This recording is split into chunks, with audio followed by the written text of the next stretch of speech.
Hi, everybody. This is Mark Chaffardini. Thanks again for joining the Go See Talk podcast experience. Oh, man, it is hot outside, no matter where you are. Phoenix, Philippines, Tokyo, Dallas, Texas. It is an oven out there. So how do you stay cool in the summer? You don't go outside. You watch movies. We're so glad to be speaking to our next guest. Natalie Metzger is a producer, director, writer. She's probably an actress, a model, a mathematician. She does it all in order to keep Vanishing Angle producing the amazing movies and the slate that hits theaters and small screens every single day. She's got to have multiple hats. So Natalie, thank you for joining the podcast again. How's things in your world? Things are great. We have 3 short films that are doing the festival circuit right now, and they're slowly racking up the awards. We just won an Oscar qualifying theatrical run for one of our shorts, Shadow Brother Sunday, which we're really excited about. And our documentary, It Ain't Over, is now starting to join the Oscar race for Best Documentary. So we'll see how that goes. But yeah, things are really great. Amazing. Did you ever think that when you were making a pair of the best werewolf movies in the past 25 years, you'd be saying Oscar, werewolf, Oscar? I mean, do those exist in the same sentence? I mean, I think it's nice to like have it be like every other, like you do a werewolf movie, you do an Oscar movie, you do a werewolf movie, you do an Oscar movie. And then the key is to like slowly build so that they're the one and the same. So, like I'm still looking for that Oscar-worthy werewolf script. So it's the old one for me, one for them thing until you do one for me and them. So okay, yeah. excellent. Well, let's talk wish list, big picture. So that seems like a very lofty ambition to have American Werewolf in Tokyo walk away with an Oscar or a BAFTA. But like, what is a dream that you would like to see realized, both for Vanishing Angle and just you as a film fan? Well, I mean, I think from the Vanishing Angle perspective, we're constantly trying to build towards bigger projects. We always want to be continuing to do short films, which we love, and doing micro budget first features because we love working with new filmmakers. But we also want to be expanding to be working on bigger budget movies with filmmakers that we've established relationships with to hopefully get to that bigger level where it's just broadens the audience that we can expose our films to. And then on a personal level, I have this short film that's doing the festival circuit right now called Sleep Study. And there is a feature version of that's been bouncing around inside my head that I'm excited about. And then the feature version of Immortal that my goal is to get that made sometime in the next 5 years. But that was a sci-fi short that I made a few years ago. Yeah. So eventually those will get made. So why don't we talk big picture, from small picture to big picture? Sleep Study is fascinating. It's impacting. It's frightening. But you also did some really cool things where there's single takes. So there have been single take movies before. Can you let us behind the curtain? Would something like that translate to a feature length as one take, or maybe with some of the creative challenges going for feature running time? Yeah, well, so for the short version of Sleep Study, it's very much dealing with the world of dreams and reality and how they can kind of commingle sometimes when you are sleep deprived as a new mother. And so for me, doing single takes really helped enhance that gray area where something is happening that doesn't seem like it should be existing in reality, but there hasn't been a cut yet. And so it feels like very much still part of what has been going on. And so I wanted each scene to be a single take to help kind of enhance that feeling that like there's nothing, we're not hiding behind any edits. Everything is just kind of happening in the moment as it's happening.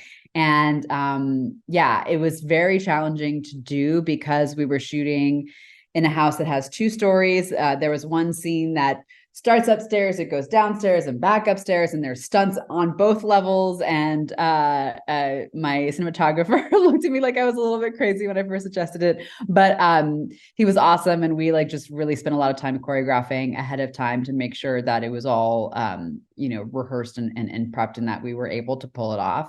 But yeah, I think for the feature version, the single takes really worked for living inside of this woman's head, but the feature version actually focuses on a different character, a scientist that's actually researching all these different people that have committed crimes while under the influence of a sleep disorder. And so I don't think it'll work for the entire film, but definitely for certain segments that it makes sense within these kind of sleep disordered brains. Is he like the Dr. Landis of the Halloween universe? I think more of like the scientist from Contact. Okay. It's been a while since I've seen that. Well, what I'm so glad you reached out to us amongst all the other journalists who frequent the festivals and Fantastic Fest is where we first met you, and Spoonful of Sugar. So it's so great to see both the projects you're working on currently. You're totally on festival circuit mode, but then other movies that have, I wouldn't say fall by the wayside, but things that have had festival appeal, now they're like being resurrected. So a lot like being a new mother or a new father, you're always on a pivot. You have your head on a swivel. So how do you keep track of all your children? How easy, what is your support group to be like, okay, It Ain't Over is doing well over here, and here we got a fun Shadow Brother Sunday. It's like, how do you handle it all? Lots of spreadsheets. I live and breathe by color-coded spreadsheets. And the rest of the team makes fun of me, but that's really like the only way that I have found to be able to keep track of everything and make sure I'm remembering the right things, and lots of Google Calendar events. But no, it's actually been like really fun because the 3 shorts have been playing a lot of the same festivals. And so it's like really fun to like go to a festival and be like, oh, we have 3 shorts playing. And so I feel like it's a special experience to be like, cool, we're going to this spot to see this film of ours, and we're going to this spot to see this film of ours, and our filmmakers are meeting each other. And that's just like a really fun and special experience that we haven't had often. It just happens to be that we made a lot of shorts in the past year. Normally it's like a handful of features, and obviously those get spread out more across the course of a year. But yeah, it just kind of timed out with Shadow Brother Sunday, POOF, and Sleep Study, and it's been really fun to travel the festival circuit with all of them, especially because they're so different. One's a drama, one's a comedy, one's a horror film. So it's like they're never in competition against each other. It's always them playing like completely separate blocks. So what is the festival? I mean, I've met plenty of filmmakers who just get worn thin on the festival circuit, but it seems that shorts have, by very nature, short and succinct, and say they have a statement. How do you submit to all these festivals, and how are you able to make it to these different venues? And again, it's more of logistics. Like, how do you get out there? And you seem to be everywhere at once. You sure you don't have twins or triplets or? My partner and husband likes to joke that I have oh gosh, I forget the name of it. Hermione's little device, like the time turner that Hermione in at Hogwarts. That but no, I wish I had that. But yeah, I mean, with like, in terms of festivals, like we're really good about creating, again, a spreadsheet, but like making sure we have the kind of whole festival plan ahead of time, where we, say, okay, cool, these are all the ones that we're submitting to, these are the order of them. And then, hopefully we get into a bunch of them, but sometimes, you never know. And then it's really just trying to prioritize the festivals that we know are a lot of fun. And, and a lot of those festivals, I have to give a shout out to Movie Maker Magazine. They put out their 25 coolest film festivals in the world. And that list is like such a great list of festivals that really take care of their filmmakers. They really make it a fun event. And yeah, we try to prioritize those and ones that where we feel like we might have a chance for an award or like something special. And then there's like really great festivals that help you or cover your travel and accommodation, and that always helps. Places like Indie Shorts and Heartland are like fantastic for that. And yeah, and other places even just like that are within driving distance where they'll put you up if you can get there, type of thing. So yeah, we try to make it to as many as we can, because one, it's just an amazing experience to see your film in a movie theater with a really fun festival audience. There's nothing like it in the world. It's my favorite. But then also it's a great way for us to meet new filmmakers, to see other people's work, especially in shorts blocks. We get to see all these different short films and be like, oh, cool, this is a really cool filmmaker that we should get to know. And a lot of the filmmakers that we end up making features with are ones that we've met on the festival circuit, or ones that are friends with filmmakers that we have worked with that say, hey, you guys should meet them. So it always somehow comes back to a festival. Okay. Well, my favorite part about any festival is, yes, it's the mingling, it's the something you may never see again, or somebody whose whose work you've admired. But what I do know about filmmaking is, whether it's 2 minutes or 2 hours, it's not the brevity of the narrative doesn't have anything to do with the logistics of putting it together. You still have to have lighting, you still have to have editing and all these things like that. But perceptive wise, I view a short like a motorcycle and a feature like an SUV. So being as Vanishing Angle, like how do you put a preference on, listen, we want to be in the Yamaha mode, or we want to be in the GMC mode? Like what is what's the business model for deciding we want to focus on shorts versus features? Yeah, I mean, so there's not much of a financial incentive to do shorts, unfortunately, just because there's not a ton of distribution outlets for shorts. So in terms of like being able to sell it and like make all your money back, that's like very, very rare to happen for a short.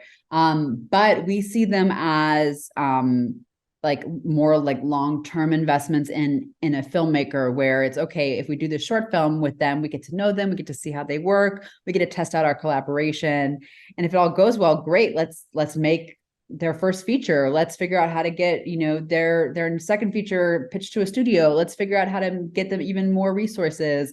So it ends up kind of being like the starting point for a longer collaboration, which we love. And then I really love shorts because you get to just make them. There's, with features, you need so much, like so many resources, that you really have to, spend a lot of time raising the financing or pitching it around town. And it can sometimes take years to get something greenlit. And oftentimes with shorts, it's just kind of like, okay, this is something small. We're going to get a bunch of friends together. We're going to make it over the course of a weekend. Let's just go do it. And there's something so satisfying about making something, like filmmaking is a craft. And I think sometimes we forget that because we get so caught up in, like, okay, I have to pitch this person. I have to get, like raise the budget here. And the actual being on set, working the craft, sometimes gets lost. And so shorts are really a great way to just get our hands dirty to make something, and to have a product that it doesn't take years to see the light of day. I'm glad you said that. You've just given me immense inspiration, because I've been working on something that I view as feature length, but in my travels between Dallas and Fredericksburg, Texas, there are plenty of serene settings that I think, if I just went out on a weekend with my brother or my wife or something and shot something, the idea that telling is not selling. If you could just show somebody 30 seconds of my vision as opposed to pages and pages and pages. So I get that. You know what? I'm going to do that this weekend. I'm going to go do something. Awesome. But speaking of that, how you inspire others, or how you trying to lift other filmmakers up and give them a support system, can we talk about Fun Lab? Is that something that the public can know about? Sure. Yeah. Okay. And I say that because I got a taste of it, and the creative think tank that is Fun Lab. So can you talk about how Matt and you put that together? and what it is? Yeah. So that was like kind of all Matt's brainchild. So I'll give him full credit, but I've fully taken advantage of it since I became kind of joined the Vanishing Angle family. But yeah, Fun Lab is this weekly creative group where we all get together and workshop different projects, and it's anything from a short screenplay, a feature screenplay, a rough cut of something, a pitch, just like anything that someone's looking to get feedback on. And I don't know, it's a really great tight-knit community of filmmakers, and it's writers, directors, but it's also actors, it's DPs, it's production designers, it's producers, it's yeah, just like a whole slew of different creative minds and different perspectives.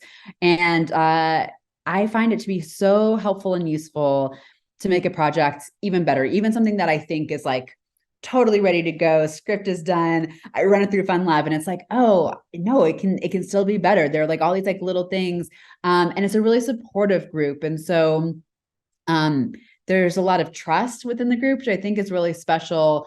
So it's not like, oh, let me, give this note to like make myself look better. Like oftentimes it's just like, everyone just wants to make the project as good as it possibly can be and are excited to see it grow and flourish. And so, yeah, I don't know. It's a really special group, and it's been really fun actually. So many filmmakers have met each other through Fun Lab and then have gone on to start making things together.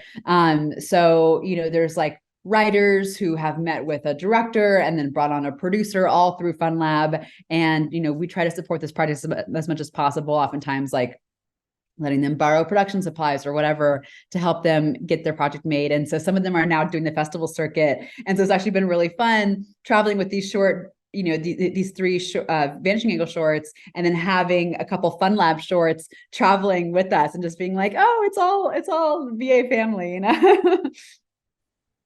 Well, I love being part of it the couple weeks that I was able to attend. And, I was able to meet a couple people who I like their thought process. And even Matt had some fantastic points for me. I was like, you're right. Why didn't I think of that? That just seems like a logical, step that your story can take. But and it is across the board. I mean, there are people who are working on pilots or people who are students working on student films. So, without having come back to it or been as involved as you are, have things that you're now hyping and celebrating come from this? Yeah. In fact, like we've, I think three or four of our features started in Fun Lab, and then several other features that have gotten made were run through Fun Lab. And there's like a couple of projects that we're hoping to get up and running that started as Fun Lab projects. So yeah, like I think, and even projects that we've signed on to that the filmmaker knows nothing about Fun Lab, we oftentimes will be like, do you mind if we just run it through? Like, it'll just make it that much better. And I think sometimes there's this perception of like, oh, it's like a writer's group where it's all like cutthroat and, but then like, I always just tell filmmakers, I'm like, just like, once you experience it, you'll get the vibe, and if it's not for you, it's not for you. But like oftentimes I think people are surprised by how helpful it can be. This is gonna be huge for you. Yeah, let's do it. What if I don't want to cry? Everybody cries when they make movies.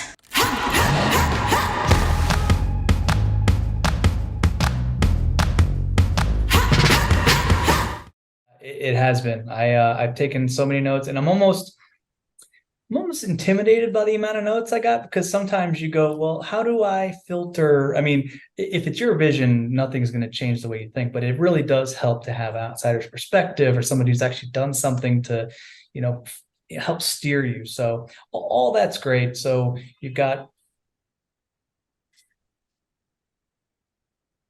neat. That's Dallas Road Rage at its best. I chalked that up to the heat. Luckily, there was no collision. I think what is most fascinating about diving into discussions with creatives is like how one idea can feed another. So you being a director and a writer and a producer, who is your biggest source of inspiration, or who do you like to look for? Who's the barrier you have to pass in order to make sure something's good? Is that even a good question to ask? That's a great question to ask. Gosh, I don't know. I mean, I take inspiration from so many places and from so many different people. I feel like there's always something to learn. I think even a first-time filmmaker coming in, sometimes they'll come in with such like crazy ideas, and I'm always inspired by like, yeah, why can't we do that? Let's try it. Let's look into it. And like, and oftentimes like, it'll be like, oh, well, that doesn't work. Okay. But I don't know. I think there's always things to learn and to pull from. And so that's something that I really love as a producer, is getting to work with so many different directors and see all of their different styles, and really just admire, each individual person's approach to storytelling, because it's all a little different. Everyone has their own style. And it's fun to just like cherry pick little things of like, oh, I really liked the way that they dived into that delicate subject with that actor. Like, I want to remember, like, like how to do that for if that ever comes up with me. Or like, oh, I really love how that cinematographer approached that shot. Like, I wonder if I can do that with this thing.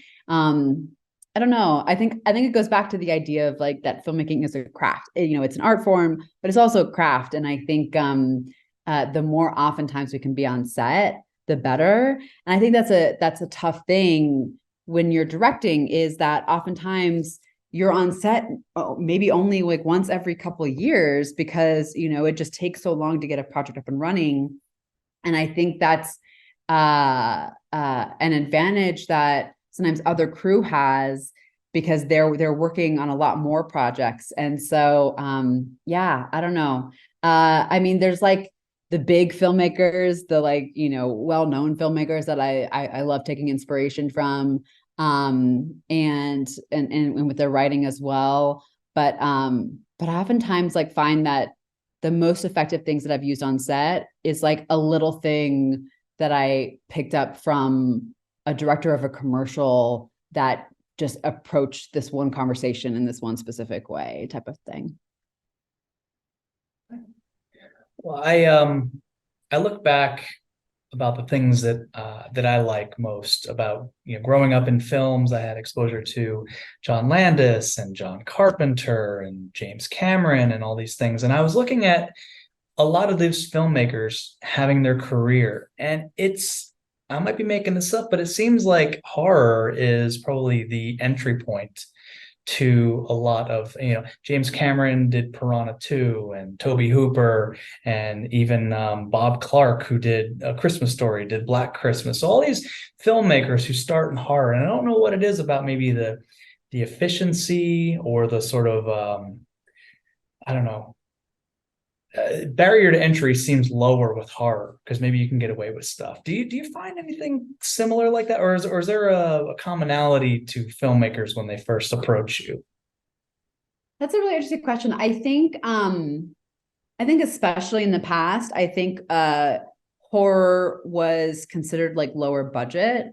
And so it was an easier entry point for filmmakers, in the same way that like a short film is, where it just, it costs less to do. So it's less risky to, finance a new filmmaker.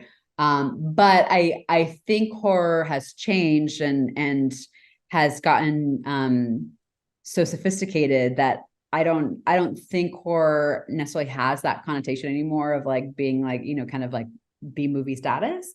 But I do think there's something really fun about genre where you can really explore things in a really unusual way. And I think you can be a little bit more stylized. And I think that is a place that allows for fresh filmmakers to really kind of put their stamp on something. So maybe there's still a case to be made for for starting, in horror, or at least more genre stuff. But yeah, what was the second part of your question? I feel like I only answered the first part. Oh, just the fact that it seemed like a lot of filmmakers, I think you had kind of answered it. It was cheaper to get into, and there wasn't a lot needed to tell the story because it's just, bucket of blood and some screaming. It's like anybody could do that. But then again, anybody could do, drama. Wherefore art thou, Romy? I don't know. Well, let's get to something that maybe interests you on a personal level. It Ain't Over is a fascinating documentary. Where did that first start for you? Are you a big sports fan? Give me the impetus of this whole journey. Yeah, so It Ain't Over, actually, I came to a little bit later on. So Sean Mullen, who has been working with Vanishing Angle for many years. One of our first, early features was a narrative rom-com that he directed called Amira and Sam, and he had been brought on to make this documentary about Yogi Berra by Peter Soboleff and Mike Soboleff, and they had started to film, I think, just like one or two interviews when they realized they just needed a little bit more support. And so Sean came to us and was like, hey, can you help out with this documentary? And so Matt and I were super excited to hop on. Matt's a huge baseball fan. While I admire baseball, I haven't really, followed it much or attended many games. But I, of course, knew who Yogi Berra was and knew him more from the cultural side. And so that was actually really fun to kind of have both perspectives, especially when we were in the edit of just like, okay, will this play for a baseball audience or will this play for a general audience? Because we really wanted to make a documentary that definitely serviced and talked about all of his great baseball achievements, but also could be appealing to a broader audience that, might not even have any idea about baseball, but could still find it to be an enjoyable film. And so, yeah, but that was one where, I'm just such a fan of Sean as a filmmaker. And we actually have another film coming up with him that we're in development on that we're excited about too. So we just continue loving to work with him. Natalie Metzger, loving filmmakers, loving the process. This is awesome. Well, it's so funny too, because it's a couple of years ago, I watched Parasite, and I found myself at the end of it just sort of in awe. And I said, you know what? I don't know if I'll ever see a better movie. And I think there's just something about always being open and always being, on the lookout for something, because you never know what's going to turn your head, or if you get, I grew up in the 80s, so I myopically tend to think, well, nothing ever gets better than the Zemeckis, Spielberg, like the things that you grew up with. But then, I watched Still, a Michael J. Fox documentary on Apple Plus, and I was like, I was so in awe, not just of the doc, or not because I'm a fan of Michael J. Fox, but also like the editing and the craft of it, because the way they spliced both dramatized parts, and then they put parts of the movies he was in together, and John Powell's music, like it all just, so that's why I think that's what I love most about being a film fan. I always look to be entertained, surprised, and delighted, and you never know what's going to knock your socks off. So I don't know where I was going with that, but I absolutely agree. I think that's, it's something that Matt always makes fun of me for, but I don't like to watch a trailer for a movie ahead of time. I don't like to know the log line. I like to just go in. And that's like, I think the special thing about, being at festivals, like you can just like kind of go to a film knowing that it's been curated by people that you trust and programmers that you trust, and know nothing about it and just be surprised. And that, like, some of my most amazing film experiences have been just like walking into a movie, having no idea what it's about, and just being like, let's go on this ride. And I'm oftentimes so shocked of like, wait, that's what this movie is about? Oh, whoa, like my mind is blown. It just, I don't know. There's something really special about that. So I'm very anti-spoiler because I like to go in just completely blind. Well, I laugh too, because by running Go See Talk, I kind of have an obligation to put trailers, and I sweet trailer, check this out, but I'm such a hypocrite because I won't watch it. But like, okay, if it looks appealing to me, or if there's an actor or director, I'm like, I just don't want, I'm like you, I don't want to know anything about it. And my wife is the same way too. She's like, what's it about? Who's in it? Like all these things, like it's the surprise of it. But speaking more to Vanishing Angle, and maybe closing this out so you can keep doing the awesome stuff you do on a day-to-day basis. What's on the horizon for you? What are you happy about? And can we talk a little bit about the strike and how things are being navigated? Sure, yeah. Well, so I'm excited. We just got a new film greenlit that we're getting up and running and figuring out, the timing of that. So we're very excited about that. And we have 2 other projects that are in development that are very close to going. The strike is interesting. It's actually created an interesting space for independent film where, films that have nothing to do with the big studios, that have really small, limited budgets, are continuing to be supported through SAG, and we're actually as part of the interim agreements are actually agreeing to all of what SAG is asking for. And so it's actually a way for SAG to kind of prove to the studios that if the independent films can meet our demands, then why can't you, type of thing. But so the interim agreements have actually allowed us to really focus on just making independent films. And that's actually been really nice, where, some financiers that were like, no, we want to be making like bigger budget things. And like, now they're like, well, we want to be doing something like, what's this small indie movie that you guys have going on? So I don't know, like, I think it's actually created like an interesting, safe space for independent film, and hopefully it gets resolved soon, because I know there's still like a lot of people that are, out of work, and obviously we want there to find like a good resolution. But for now, I don't know, it's we're continuing to do our thing that's kind of outside of the studio system anyway, so Great. Let's just go back really quickly to the term green lighting, which is such a lovely perception wise to a consumer. Like, greenlit, that means we're going to get to see the thing that someone's excited to make. But when you get the approval that something's greenlit, do you think yes, or do you think, oh man, that's going to be so difficult, the logistics of putting a movie together or whatever? Like, which side of the fence do you land on? Oh my gosh, no, it is so exciting to us, because like, to us, the making the movie, while it is very, very hard, that's the fun part, like it's when you actually get to actualize all of these plans. It's the before it gets greenlit, where you're putting together all these budgets and schedules and like pitching to different people, where you don't know if it's going to happen, and you're doing all this work and it could be all for naught. That's the stuff that can be really tiresome and grueling. But once you know that it's happening, oh man, that's the exciting part. That's when it's like, we're making a movie. I think that enthusiasm you have is infectious. It translates through the screen, and it just shows the kind of passion that goes into the creative process, which will ultimately make us consumers happy. So, Natalie, absolutely wonderful time catching up with you. My best to Matt, and continued success on festival runs, being a mom, production, directing, all those things you do. Anything else you want to talk about before we hit end? No, I don't think so. Thank you. All right. Well, as we like to say, we will catch you next time.